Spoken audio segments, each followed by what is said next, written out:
Yeah. Because I want to ask Mel. Okay, Mel, when you read my book, when you picture Eretet, do you see him as a wolf on four legs? Do you see him looking like a werewolf, like Underworld, or do you see him like as like a hybrid? Like he's a wolf, but he has some human features. No, I see him as a wolf with human features. Peter might tell me, oh, I see him as a werewolf looking wolf king. Okay, do you see him as a rated R devil wolf, or do you see him as a PG-13 wolf? I see him as a PG-13 wolf. Peter might tell me that. Mel's like, no, I see him as a rated R wolf. I think it's better if he's a devil. When you think of the South, what do you think of? Yeah, I'm thinking of a place that's a different realm that's cursed. The sky is a bit gray. The mist veils the South. And the North is holy. It's like Rivendell. And you ask them all these questions. You test their creativity, and we'll see who's better for the job. You see who's better for the job, Sarah. The North is a different. When you read my book carefully, the North is clearly a different realm than the South. The South is cursed. The North is not cursed. The North is holy. Antiochus is the prince of the Northern Kingdom. He's a prince of the North and the prince of Zanus. And his father, Antiochus the First, is the king of the North and the king of Zanus. Antiochus is his son. Queen Sarah is his mother. She's the queen of the North and the queen of Zanus. But her kingdom is Antiochus' kingdom. Antiochus is the rightful heir. And Eretat, the moment you pass, that's really kind of masterpiece. The moment you pass the Blood Valley, which is a bridge between the North and the South, you have this veil. I showed you that picture on my Twitter, right? That veils the South, and once you pass that veil, you're in a different atmosphere. So I'll do a thing in the movie whenever the Northerns pass the South office, you get this like music. They're in a different like atmosphere, and they're in Eretat. You're in Eretat's territory, and then you have the wild crows, the wild stags, who are cursed beings. Obviously, the wild stags don't kill people, but they have the formed faces. There's snakes in the forest. There's wild crows that can kill you. Obviously, you have Eretat spies of the South. Obviously, that keep watch. Eretat has spies that roam around sometimes in the Blood Valley for intruders. In other words, if you read the book carefully, I don't mention this in the book. If you're a northern and you enter the south, you're pretty much an intruder because you're in Eretat's territory, and the wolves hate the humans. They don't like the humans. They have no love for the humans. So when they see a northern, it's very rare for a northern to come to the south. So when a northern comes to the south, you're like an intruder. You're in a different region. That's why they're kind of masterpiece. And the south is cursed. And Eretat and all demonic wolves live in Barak, far out east, miles and miles away. Tens of miles away. They live in Barak, obviously. So there. And Eretat's the king of the south, most of the south, right? And he's the king of Barak. And Faful is the prince. Faful, right? Faful. Faful, you know what I'm saying? He's the prince of Barak and the prince of the south. He's Eretat's son. And he's known as the abomination because he's a devil being too, obviously. Whereas Tachys is the blessed hope. They don't call him the blessed hope, but if you read it, if you read the book and you read about Tachys, his qualities, how the people see him, he's like the blessed hope, obviously. Whereas Faful is the abomination because he's the son of the devil. He's Eretat's demonic son, obviously. And he's a prince of the south. And then tens of miles away towards the west, you have the Gilead Mountains, and the Gilead Mountains are cursed. And those mountains that leads to this city where all the bats live, like Moria, a large city. I mean, how big? Oh, the city is just as big as Moria, what you saw in Fellowship of the Ring. It's a massive city, obviously, and all the bats live there. They sleep there, they live there, they eat there. You know what I'm saying? And the mountains are cursed too. You have the big mosquitoes that bite the people. You have the cursed jaguars. But I'm gonna tell John how to look, man. Even though the South is cursed, it has some beauty. I don't want you making the South look completely like barren and desolate. No, it has some beauty, but it's not the same as the North. It's cursed. You see a clear difference in the realms. The South is a cursed region. The North is holy. Remember those two pictures I posted on my Twitter? You had those mossy mountains. Yeah, think something like that for the Western Gilead Mountains. It's a bit beautiful, obviously, but it's cursed. There's big mosquitoes that bite you. It's a cursed mountain. Don't make the South look too beautiful, but don't make it look too cursed. It has some beauty, quite a bit of beauty, but it's a cursed region. There's clearly a difference in the South compared to the North. In the northern Gilead Mountains in the north, in Zanis, those mountains are not cursed. It's beautiful.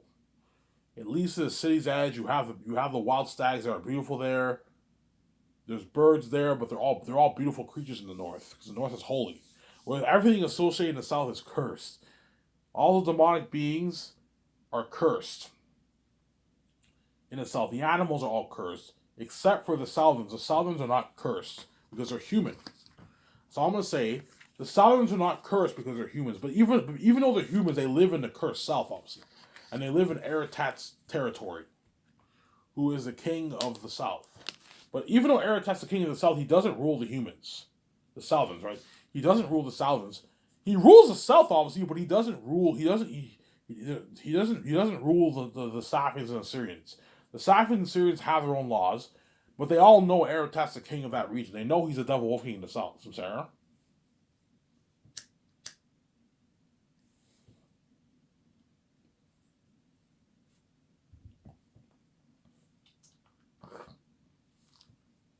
Yeah, just like in The Hobbit, you had that Goblin King, right? The Goblin King, he ruled the mines, right? Obviously, but but you know what I'm saying. But he doesn't rule the humans living in that area. It's kind of a similar example there. Remember, even though Aratat's the king of the south, he doesn't rule the humans. It's his territory, obviously. But Eli is the leader of Safias. He's the leader of Safias, and Cyrus. They don't. There's no leader in Cyrus. Aratat does not rule those regions, but they know it's still his It's his territory. He's the king of the south, and he feasts as the king bat of the mountains. The king bat of the mountains in the south. So Aratat has a slightly higher power because he's the king of the whole south, and he feasts as the king of the mountains, the big mountains. The mountains are huge. They go on for miles. They're huge mountains, obviously, and there's a big city like Moria, and he feasts as the king of that region. So he has a slightly lower power than Aratat. When you read the book, you'll see what I mean. The bats, Ephesus has a lower power than Aratat. And Tactus is the prince of the north, obviously. But even though Aratat and Ephesus are kings, they envy Tactus, because Tactus is the heir to the northern kingdom, and the north is holy. I don't want to spoil the story, so I'm going to say they envy Tactus, because Tactus is the heir to the northern throne, the Xanian throne, the northern kingdom, obviously. That's why I'm looking at masterpiece that I wrote. People even tell me, Mel Gibson will tell me, yeah, Ivan, you wrote a masterpiece, man. I have so much good ideas for your story, you know what I'm saying? Yeah, you're looking at an amazing story. Yeah, look at a masterpiece. Best story ever told the most picture, man. If you put $1 billion towards that kind of story, man, you have me act as Prince Tactius, you're looking at the best story ever told, the greatest story ever told. A legend is born. I'm going to put that in the trailer.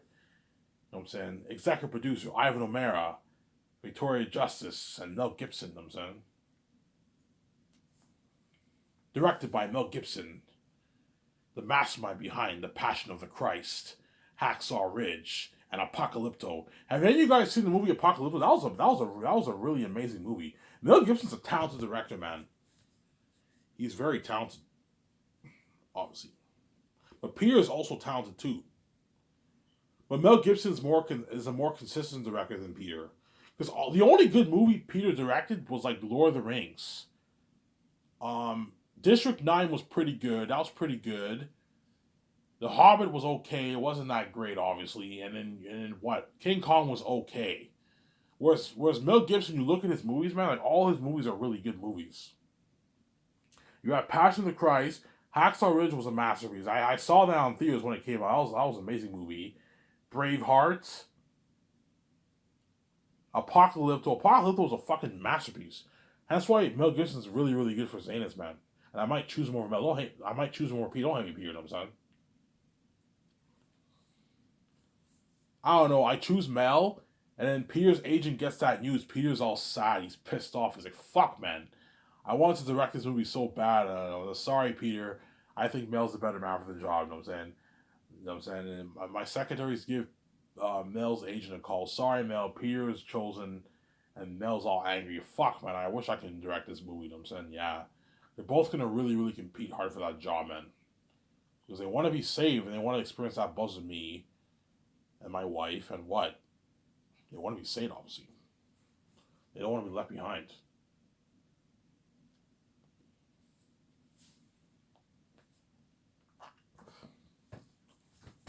So before I shut this camera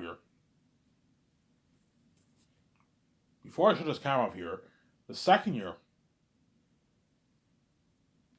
the second year when I fly in the stars, how it'll work is I'll fly in the 12 main stars, obviously, and the second day I only have to the only major character left is the actor for Sirius and for Fool, and everyone else are pretty major characters or minor characters. So the first day is when you fly in the major characters, the supporting roles and the major characters. You fly those guys in first. They're your stars. So I'll fly in Yvonne Joje, John Boyega, Digimon Su, Idris Elba, Angelina Bassett, Andy Serkis, Ariana Grande, Danielle Minette, Don Cheadle or Vigo, Carl Urban, the actor for Eratat,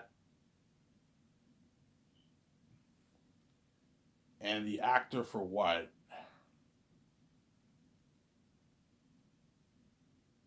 Actor for Sirius. You fly those 12 actors in. Yeah, those are the 12 I'm flying in first. And the second day, I'll fly in the actor for Fool, the actor for Morale, the actor for Ephesus, the actor for Baramis, Lithius.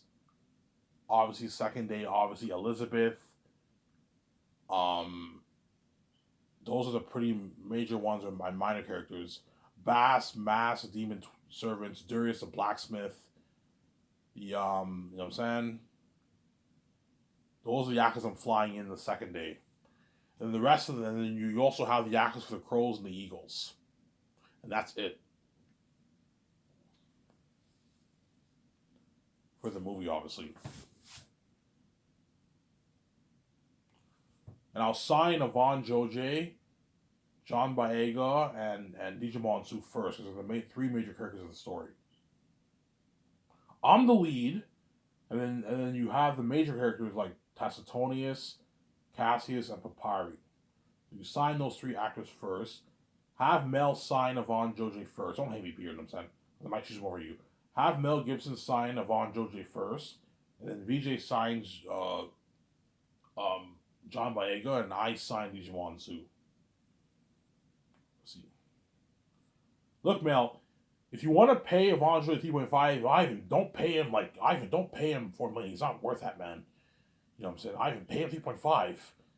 You know what I'm saying? I'm like, fine, pay him 3.5. You know what I'm saying? You know what I'm saying? He might be a bit pissed off. Look, Yvonne, if you're pissed off at $3.5 million, then go work in Hollywood and make your $500,000. You're never gonna make $3.5 million in Hollywood. As of right now, you're never gonna make $3.5 million because you're not an ace actor. You know, so either way, you're still gonna walk away with on 1.8 million in your bank. But he wants a bit more because he's greedy, obviously. I'm like, you know what I'm saying? And you give him $5.5 million of points.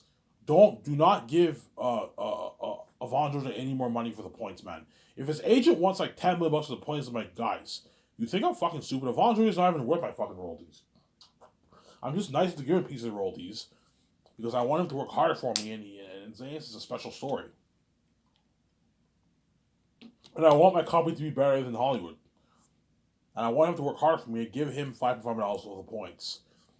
But because his agent's greedy, his agent might get cocky and try and ask for like an $8 million deal. I'm like, look, man, I'm not going to pay Alonso $8 million of the royalties. He's not worth it.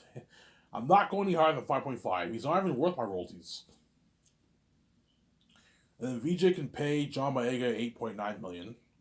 Hey VJ, how much do you think John Boyega is worth? I think he's worth $8.9 million for the movie. No, Ivan, I think he's worth 8. Okay, fine, pay him 8. He's still walking away with like, I don't know, 2.4 million in his bank after taxes. A lot of money for John Boyega, millions in his bank. And John Boyega's agent might get cocky and he might try and ask for $10 million of the royalties. I'm like, no, John. We just like, no, like you're not getting $10 million. You're not worth that. $500 is a good deal. You don't make this in Hollywood. Then I'll sign Digimon Su to his $10.9 million deal. The reason why I'm paying Digimon Su a lot of money because he's an A-list actor. Obviously, he's not that big, kind of like you know what I'm saying. But because he's a Cassius is the most major out of out, Cassius has more scenes than Tacitonius of Papyri, pretty much. He's very very major. Cassius. They're all three of them are major, but Cassius is very major. He's a very major character. Pay him a lot of money. Pay him $10.9 million for the movie for his base salary. And then because he's an AS actor, you can give him a bit more money. Give him 6.3, 6.4, $6.5 million in royalty points. And Digimon 2 signed a what? Like a $17 million deal. That doesn't include the game and also the merch money too and the commercial money, yeah. And a $2,000 gift card. And the perks, yeah. Hence Digimon 2 will destroy the role of my cousin. You're gonna see me and him were close in the movie. We're cousins, because Cassius is like 30-something years older than Tactius.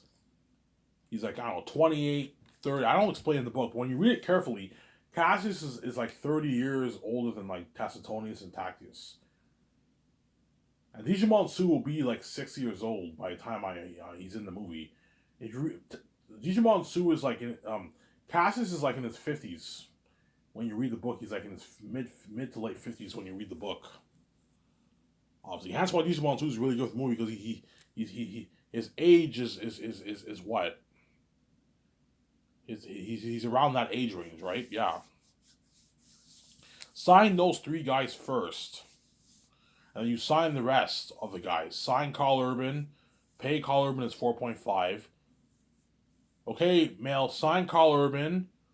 And then VJ can sign Danielle Manette, and I sign Ariana Grande. Obviously. So because Belle is a supporting character, but she's not as major as like Papyri and all of them, I'll pay her a rising star salary. Pay her $5 million. Ariana Grande $5 million for the role. That's a good paycheck for Ariana Grande. She doesn't make that in Hollywood as an actor.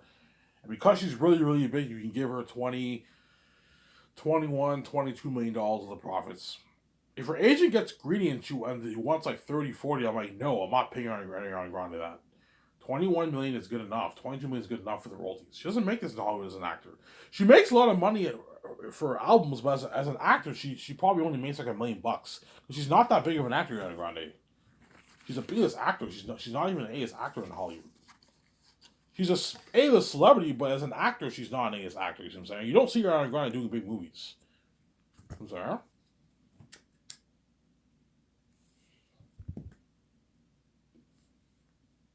And afterwards, you sign Don Cheadle or Vigo. I might choose Vigo over Don. Pay those guys a 10 mil base for the movie. They don't make that in Hollywood. It's a good paycheck.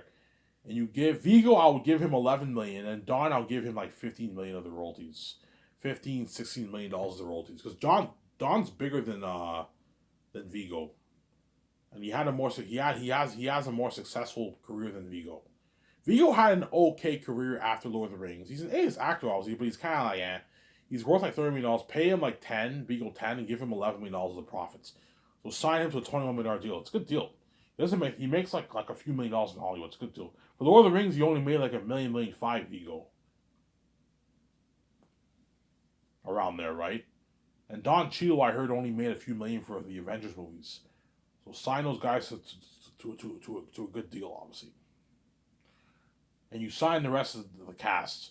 And once they sign their contracts, I'll show them the demonic pictures of Aratat. The Doctor Who film is obviously, and that way they know what they're dealing with, looking at demons.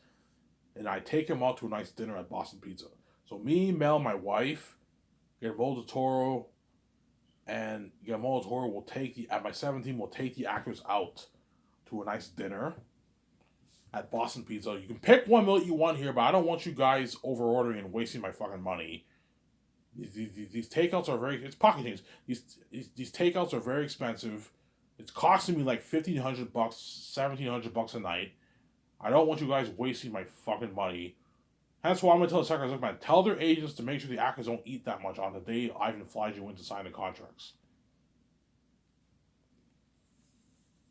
I'm gonna have this thing in the in the documentary, the movie contract, the contract. You know what I'm saying? You have this thing called the contract, or the movie contract, and the actors come in like Shark Tank and they sign their contracts. And whenever they sign their contracts, you get the credits of how much money they're getting paid. It's really top notch. You get this music. Again, amazing documentary, man. Yeah, man. That's what my wife said. Selfie made. I'm self made. Yeah. Ivan, you're selfie made, man. You want it? You know what I'm saying? Yeah. Mel's like, Ivan, you have a doc crew filming us? Yeah. I have a doc crew filming us. Holy shit, Ivan, that's top notch. Independent movie cameras. I'm like, yeah, independent movie. That's top notch, Ivan. You know what I'm saying? Yeah. Don't hate me, Peter. You know what I'm saying? Look, Peter, I've been talking about you for months now. I think it's time I talk about Mel Gibson a little bit. Because I've been talking about Peter all the time. It's not guaranteed I'm going to choose him. I might choose Mel over him. So don't hate me, you know what I'm saying? Yeah. Guys, make sure you don't... Look, before the plane picks you up in the morning, make sure you eat a good breakfast for yourself. And eat a good lunch. But in the afternoon, don't eat anything, as Ivan's going to take you out to nice dinner in the evening. Around 5 around there, I'll take you out to nice dinner. You can get your burger and your fries. You can get your chicken nuggets and your fries, your chicken nuggets and your salad, your pizza, your onion rings, your mazza sticks, your garlic bread with your marinara sauce, your spaghetti and meatballs. A lot of options, obviously. Your fish, you know what I'm saying? Your fish sticks. I think Boston Pizza has fish sticks. All that stuff, all that nice stuff, obviously. And I'll order dessert too. Boston Pizza has amazing cheesecake. They have amazing lava cake, lava chocolate cake, whatever it is. Ice cream, you know what I'm saying? So I'll have you dinner and dessert. And I can order appetizers if you're hungry. Okay, guys, who here is hungry for appetizers? I am. Okay. If you guys all want appetizers, tell me. We can order appetizers. Obviously. I'll probably order appetizers. I'll probably get garlic bread for myself. Garlic bread and like marinara sauce. Garlic bread and like... I recommend you guys try garlic bread with marinara sauce. Amazing, man. It's fucking amazing. Garlic bread with marinara sauce is amazing. Or garlic. Garlic bread with garlic sauce or Caesar is really good too, but it's better with marinara sauce. Marinara sauce is amazing with garlic bread. Or you can get your nacho chips. You can get onion rings for your appetizers. Yeah, if you're hungry, obviously. And order one meal. When I mean one meal, I mean like one meal, like a burger and fries, a small pizza. Don't if you want two pizzas, I'm not gonna let you get two pizzas. You won't be able to finish two pizzas. One meal, man. I don't want you wasting my money. Sarah. After everyone has a good time at the restaurant, and we're trending online with fans taking pictures and all that stuff, I'm saying. Me, Mel, and my wife, and all the actors will have a party in my condo for like 5 hours. And at 11:30, 12, the party ends, and I'm okay. Get out of here. I have to wake up tomorrow and practice my lines, and I'm saying, and do the takeouts with the next group of actors. Get out of here. You sign your contract. You're happy. You know what I'm saying? Now get out of here. You know what I'm saying? And the jet will take them back home. They can sleep it off in the jet. It's like a 7-hour flight from Vancouver to Los Angeles. So they sleep it off, and then before you know it, you wake up and you ride into Los Angeles. And I'll have another plane take John Boyega, Idris Elba, and them to London. London's like an 8-hour flight from Vancouver. Not that far of a flight. A 9-hour flight, whatever it is. You can sleep it off in the jet.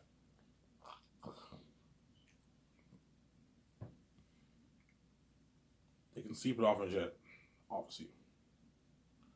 I'm gonna make sure I have comfortable chairs. That way, when the actors are drunk, or when they want to sleep, they can push the chair back and they can lie down and have a good sleep in the jet. Obviously, to save money, there's no point of having them stay in a hotel and leave that stay. You're wasting money. Just have them sleep it off in the jet. My jet will have very comfortable chairs for them to sleep. Planes have very comfortable chairs for you to sleep on. I remember when I went to the States for my acting thing, whatever it is, I took a coach, and the coach had very, very comfortable seats. I passed out on in the coach like a baby. I slept on the bus. It was very comfortable. So Sarah, I'm gonna have my team make calls for cigars. make calls for cigars. And each of us have a cigar. Okay, I want you guys making call. Okay, a couple days before the actors are flown in to sign the contracts, make calls and buy like 20, like 21, 22 Cuban cigars. And we what? We smoke the cigars in the party. The actors have a drink, and they have a Cuban cigar. I mean, cheers, guys. We're going to be movie stars. Are you guys ready to go to a journey? We're ready, Ivan. Mel, are you ready? I'm ready, Ivan. I'm saying, are you ready to get a little tour? I'm ready, Ivan. I'm saying, yeah. Are you ready, VJ? Yeah, I'm ready, Ivan. Are you woman ready to experience the horror? We're ready, Ivan. Cheers, guys, to success. Just let you know, guys. We're all going to be legends. Even the directors will be legends, as they're going to be directing demonic beings. And that's why you got to hire psychologists for Peter or Mel Gibson and get them all tour, because they're going to be directing all these demonic beings wearing all these demonic costumes. It's creepy shit. Even Mel might tell me, yeah, Ivan, this is very, very disturbing stuff, man. Yeah, it is. We're looking at real demons and devils. Obviously, yeah. That's what I was saying. That's what I told. And Mel Gibson, if he's chosen, I might choose more Peter. Don't hate me, Peter. I'm saying, I get him all tour and the actors. I'm essentially more lucky. Their experience has success and fame with me. The Eric and them being devils, yeah, man. Hey, it was just real. I would remember signing out. Peace.